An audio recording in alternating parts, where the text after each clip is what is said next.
Seja bem-vindo ao Echo Journal Club, o podcast que traz as últimas atualizações em ecocardiografia, de forma prática e direta. Eu sou a Bárbara Linhares e ao meu lado está o Felipe de Oliveira, criador do Eco Descomplicado. Juntos, exploramos os artigos científicos mais relevantes e aprofundamos o conhecimento em imagem cardiovascular. Prepare-se para mergulhar nesse universo fascinante e transformar sua prática clínica. Seja muito bem-vindo, seja muito bem-vinda a mais uma edição do Echo Journal Club. Meu nome é Felipe, eu sou cardiologista e cardiografista e criador do Eco Descomplicado. E para esse projeto, eu estou aqui acompanhado da Bárbara. Olá, pessoal. Eu sou a Bárbara Linhares Landesic, sou cardiologista e cardiografista do Hospital Biocor Redditor, em Belo Horizonte, e sou criadora do podcast The EcoCast, que trazemos atualizações em cardiologia e ecocardiografia para vocês. Tenho certeza que, na nossa especialidade, sempre há algo que a gente pode aprender uns com os outros. Então, espero que esse seja um momento enriquecedor para todos nós. Esse é um projeto que tem por objetivo trazer aí as principais publicações das revistas mais relevantes para o nosso universo aqui da cardiografia, tentando trazer essas publicações de maneira mais acessível para você que faz eco no seu dia a dia. Tenho certeza que isso vai te ajudar também a fazer eco com mais segurança, então acompanha a gente para se aprofundar no universo da cardiografia e seguir se mantendo atualizado.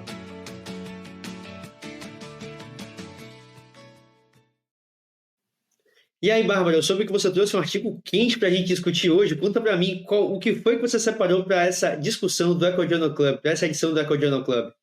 Olha, Felipe, eu trouxe novamente um artigo sobre diástole da JACE de maio de 2025. É um artigo que tem muito para a gente falar sobre ele. E o título é Associação do padrão de enchimento com relaxamento prejudicado, ou seja, associação da disfunção diastólica de grau 1 com a mortalidade cardiovascular e não cardiovascular a longo prazo. Então, vamos lá. Qual que foi o contexto da pesquisa? Então, o artigo fala que as diretrizes da American Society, da EICV, de 2016, reclassificaram aqueles pacientes com relaxamento miocárdio prejudicado como se fossem, entre aspas, normais. Eles tiraram aquela gravidade desse paciente de grau 1. Mas existe também uma escassez de dados que esclareçam se existe uma associação entre a disfunção diastólica, se essa associação entre a disfunção diastólica e mortalidade é mediada só por causas cardiovasculares, não cardiovasculares, ou também entre comorbidade. Então, o que causa a mortalidade ali naqueles pacientes com grau 1 de disfunção diastólica? Então, o estudo investiga se o relaxamento, se o grau 1 de disfunção diastólica é marcador independente de risco de mortalidade ou é apenas um reflexo da idade, é uma coisa bem benigna, né? Então vamos lá. A metodologia do estudo. O estudo pegou uma amostra aleatória de pacientes acima de 50 anos dos Estados Unidos. Foram excluídos, obviamente, pacientes que não tinham como ter o diagnóstico de grau 1 de disfunção diastólica, ou seja, aqueles pacientes com fração de ejeção reduzida, doença valvar moderada ou maior, diagnóstico de ciência cardíaca, fibrilação atrial, entre outros. E os pacientes foram acompanhados por mais de 20 anos, e esse é o mais incrível, né? Mais de 20 anos de acompanhamento, de 2004 até março de 2023, esse estudo foi fechado mesmo em 2024, e mais de 90% de acompanhamento completo dos pacientes. Então, a análise foi feita com avaliação de um algoritmo de função diastólica utilizado na Mayo Clinic, com base no Doppler do fluxo mitral. Então, eles quiseram facilitar essa história. Então, o algoritmo separa claramente, o algoritmo ele usa o quê? Vamos lá. O algoritmo da Mayo Clinic específico utilizado nesse trabalho não quer dizer que a gente vai usar, quer dizer que o artigo usou esse algoritmo. Ele é um algoritmo simplificado para acesso da função diastólica. Ele exclui aqueles pacientes que eu já disse, então ele utiliza 4 dados. Primeiro, velocidade da onda é linha septal maior ou igual a 7 centímetros por segundo. Segundo, a onda é menor ou igual a 15, utilizando o valor septal. 3, a velocidade de regurgitação tricúspide menor ou igual a 2,8 metros por segundo, e 4, o volume do lado esquerdo indexado menor ou igual a 34 ml por metro quadrado. Se 3 de 4 ou 2 de 3 forem normais, os pacientes, então, são classificados como tendo pressões de enchimento normal. E aí, o que a relação EA agora, neste artigo, que é usada como um critério adicional de refinamento, após a avaliação, então, das pressões de enchimento.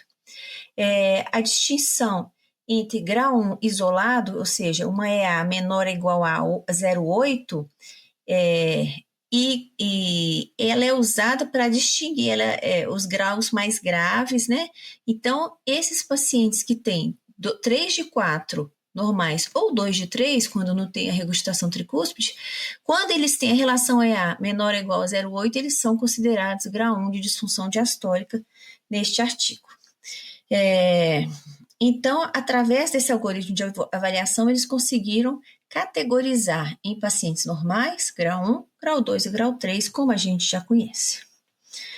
Então, existem várias características dos pacientes, ou seja, características, como eu já disse numa discussão anterior, características demográficas, que são sexo, idade, superfície corporal, fatores clínicos, fatores ecocardiográficos. Então, vários fatores estatisticamente significativos nos pacientes aqui de acordo com a função diastólica. A distribuição por idade, então, do grau 1, a gente percebe que parece óbvio, mas isso foi comprovado. Abaixo de 55 anos, 91% aproximadamente dos pacientes tinham função diastólica normal, versus 7% grau 1. Enquanto que pacientes acima de 75 anos, apenas 24% aproximadamente tinham a função diastólica normal, versus 61% que tinham grau 1. Então, a gente já vê que o próprio envelhecimento já traz uma piora da função diastólica. Então, quais foram os resultados de mortalidade de todos esses pacientes que foram avaliados em relação ao grau de disfunção diastólica? Bem, durante todo esse período de acompanhamento, houveram 332 óbitos totais, ou seja, aproximadamente 19 anos de acompanhamento. 216 pacientes morreram por causas não cardiovasculares, incluindo câncer e demência. 97% por causas cardiovasculares, por exemplo, infarto, insuficiência cardíaca, AVC, e 19% por causas desconhecidas. Nesta figura, uma figura muito bonita, a gente percebe que dos pacientes de todas as causas de mortalidade, tirando aquelas causas que não foram conhecidas, a disfunção, o grau 2, o vermelho que a gente vai vendo aqui, a disfunção diastólica grau 2 e grau 3 está fortemente associada à mortalidade cardiovascular, como é esperado, obviamente. E que a disfunção diastólica grau 1 também aparece, olha aqui do lado esquerdo, em grande proporção, tanto nos óbitos cardiovasculares, quanto nesse lado esquerdo, nos não cardiovasculares. Sugerindo, então, que mesmo formas leves de disfunção diastólica, então, tem um impacto prognóstico na mortalidade importante, certo? Importante notar o verdinho aqui, que pacientes com função diastólica normal morrem predominantemente de causas não cardiovasculares, reforçando, então, essa especificidade da disfunção diastólica como marcador de risco cardíaco. Bem, esse é um gráfico muito bonito de associação entre a função diastólica, ou seja, utilizando aquele algoritmo que eu disse da Mayo Clinic, e a mortalidade por todas as causas. A gente percebe aqui, é um gráfico de pacientes livres de mortalidade por todas as causas e o follow-up por até 20 anos, né? A gente percebe que a sobrevida piora progressivamente com a piora da função diastólica. Vocês percebem que o vermelho, que é a disfunção diastólica grau 2 e 3, eles têm uma mortalidade muito mais evidente nesse follow-up do que os pacientes no verde, que têm função diastólica normal. Pacientes com grau 2 e 3 têm menor sobrevida, com grande diferença já nos primeiros anos. E os riscos relativos também a gente percebe aqui, grau 1 versus o normal, risco relativo é de 4, e grau 2 e 3 versus o normal é de 7,8, ou seja, os pacientes com disfunção diastólica grau 2 e 3 apresentam quase 8 vezes maior risco de morte ao longo de 20 anos comparados com aqueles com função diastólica normal. Parece óbvio, né? Mas está comprovado, enfim. Existe uma associação, esse gráfico também mostra uma associação entre grau 1 em pacientes com ou sem comorbidades e mortalidade por todas as causas. A gente vê, então, o verde, a linha verde é os pacientes normais, a linha do meio, a azul mais escura, para pacientes com disfunção diastólica grau 1, mas sem comorbidades, e a linha de cima, pacientes com grau 1 com comorbidades. Então, a gente percebe que mesmo a disfunção diastólica grau 1, que é considerada muitas vezes quase normal, ela está associada à mortalidade mais aumentada, especialmente quando nessa linha mais acima, quando ela está associada a comorbidades, ou o artigo fala a anormalidades estruturais, anormalidades ecocardiográficas adicionais. E aqui a gente consegue mostrar que os pacientes com grau 1, com comorbidades, eles têm quase 5 vezes maior risco de morte em relação aos pacientes com a curva diastólica normal, com a curva verde. Então, dá para perceber que o grau 1 com comorbidade e sem comorbidade são mais graves que o normal, obviamente, e mesmo a disfunção isolada, sem comorbidade, já tem um impacto prognóstico nesses pacientes. Bem, a mortalidade. E como é que foi o resultado em relação à mortalidade não cardiovascular? Bem, existe um risco aumentado no grau 1 de mortalidade não cardiovascular, ou seja, um risco 3 vezes mais, e no grau 2 e 3, um risco de mortalidade não cardiovascular de 4 vezes.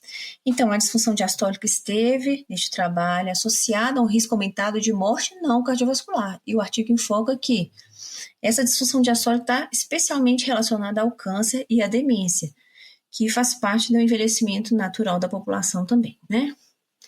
Em relação à demência, a disfunção diastólica, então, esteve associada a um risco aumentado de morte não cardiovascular, nessa análise, e utilizando aquele modelo multivariado, a idade e a função diastólica grau 1 foram os fatores mais associados aí com essa correlação aí de disfunção diastólica e demência. A mortalidade cardiovascular também foi importante, a gente já percebeu por aqueles gráficos que o grau 2 é muito mais grave que o grau 1, que é muito mais grave, né, que é muito mais grave que o normal. Então, a disfunção diastólica foi o mais forte preditor de morte cardiovascular, e o artigo separou idade, diabetes, hipertrofia do ventrículo esquerdo. Então, só de ter disfunção diastólica, quanto mais grave, foi o maior preditor de morte cardiovascular. Bem, então, o gráfico final das conclusões e implicações, o que ele mostra? Que mesmo em indivíduos com fração de ejeção preservada, sem insuficiência cardíaca, a disfunção diastólica grau 1, que definida como aquele relaxamento prejudicado, né, associa-se de forma independente a um risco aumentado de mortalidade, sobretudo cardiovascular e demência.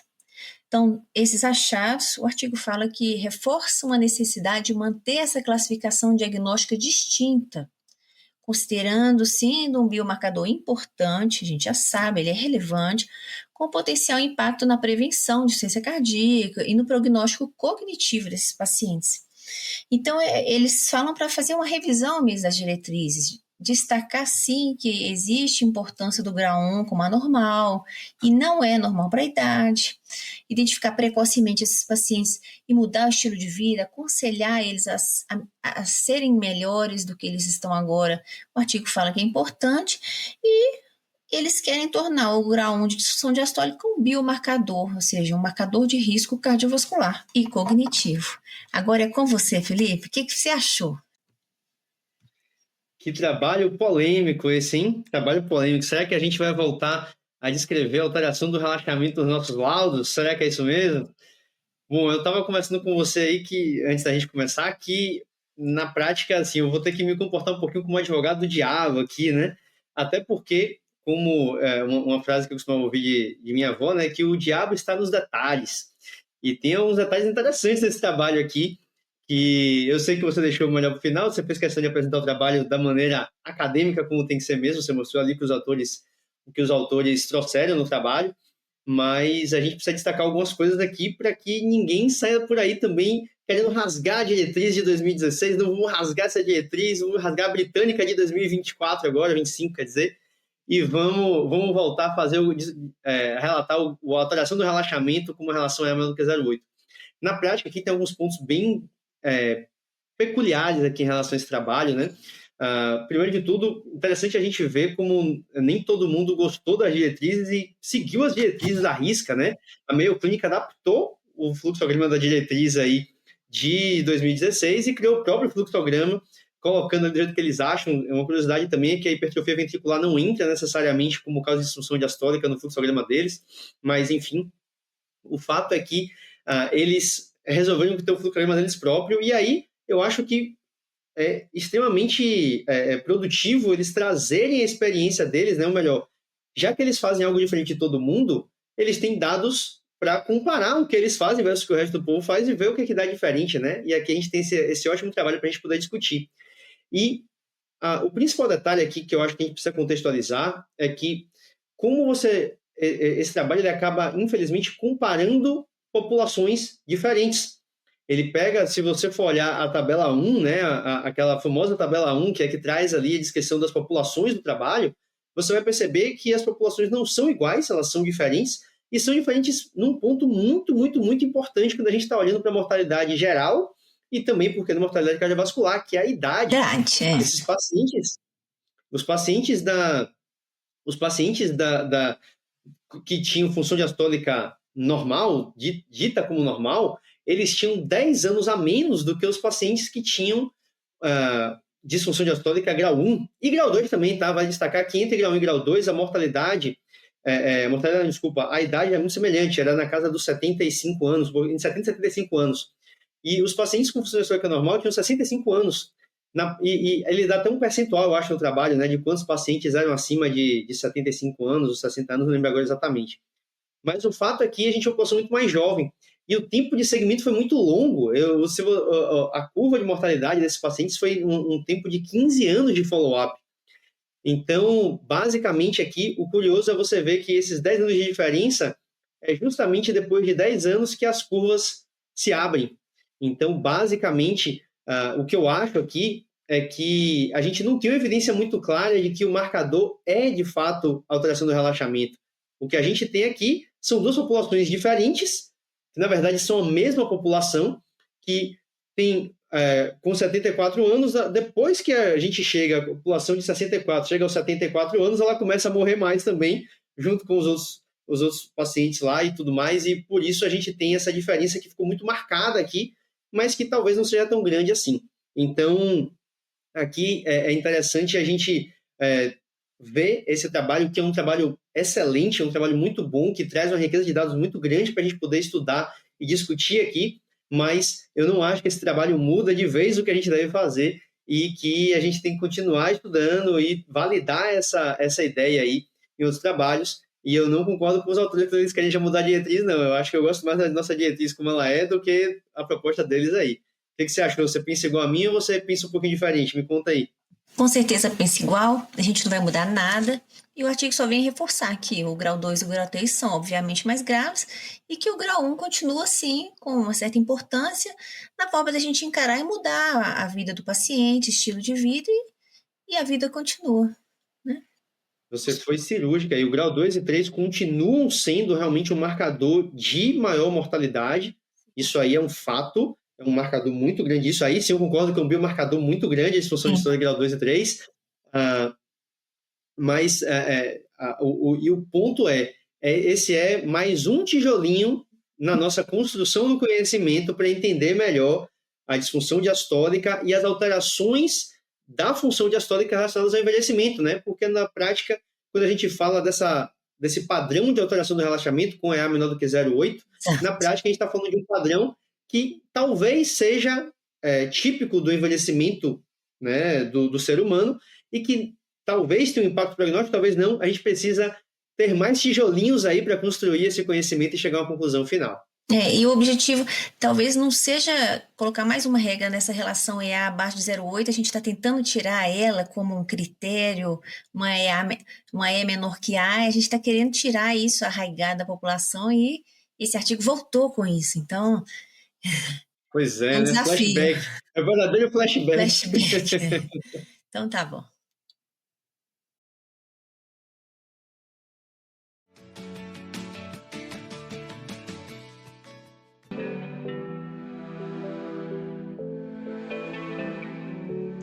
Obrigada por nos acompanhar no Eco Journal Club. Não se esqueça de seguir o canal do Eco Descomplicado no YouTube e acompanhar nossos episódios nas principais plataformas de áudio como Spotify e Apple Podcasts. Assim, você não perde nenhuma atualização sobre o mundo da ecocardiografia. Até o próximo episódio.